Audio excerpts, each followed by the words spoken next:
All right, it's time to address this because this is the last comment I've seen about it, and it's a very nice comment. So I figured it would be a good one to use because it's not about me like going after the commenter at all.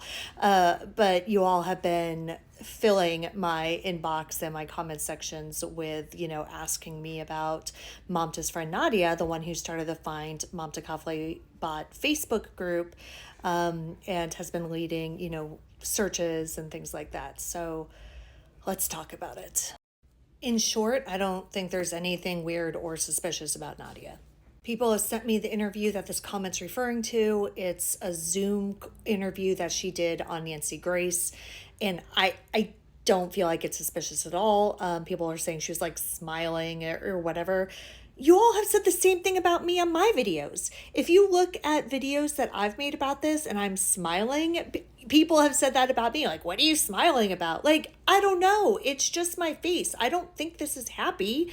But Jesus Christ, can we not police the way people's faces work? And she's obviously nervous. If I were being interviewed on Nancy Grace, you all would probably be saying I was Naresh's accomplice because, I'm sure I would look nervous or be weird.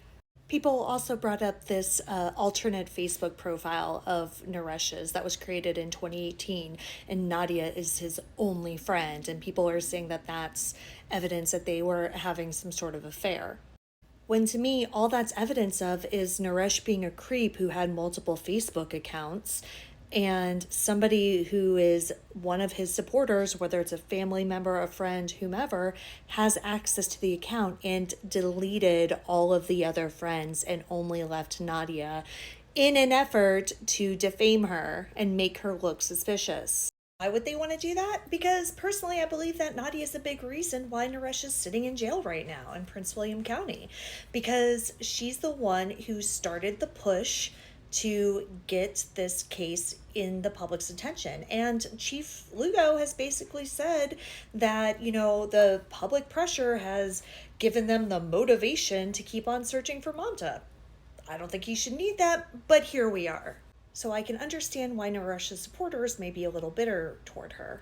As for everybody else, honestly, this is just something I see a lot in missing persons cases that are kind of unfolding or over social media. Look at social media related to the Sebastian Rogers case.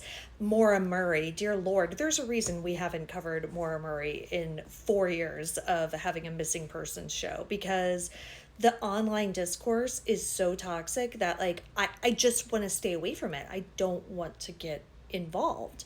And there are just certain cases that that cause that. People get into their separate factions and just start sniping at each other, and that's exactly what we're seeing here. And I want to make it clear, I don't know any of these people. I don't know Nadia. I've never met her. I'm a member of the Find Mamta Facebook group, which I've been since the beginning. Also the Help Find Mamta Facebook group, which is the one that's run by the Nepali community.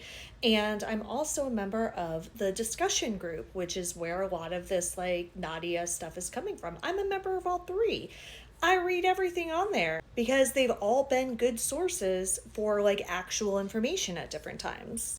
A lot of people are upset with Nadia for the way she's been handling the GoFundMe and the constant changes that she's made in terms of what the GoFundMe is for and how the money is going to be used. And that I completely understand. I understand people who are criticizing her for that.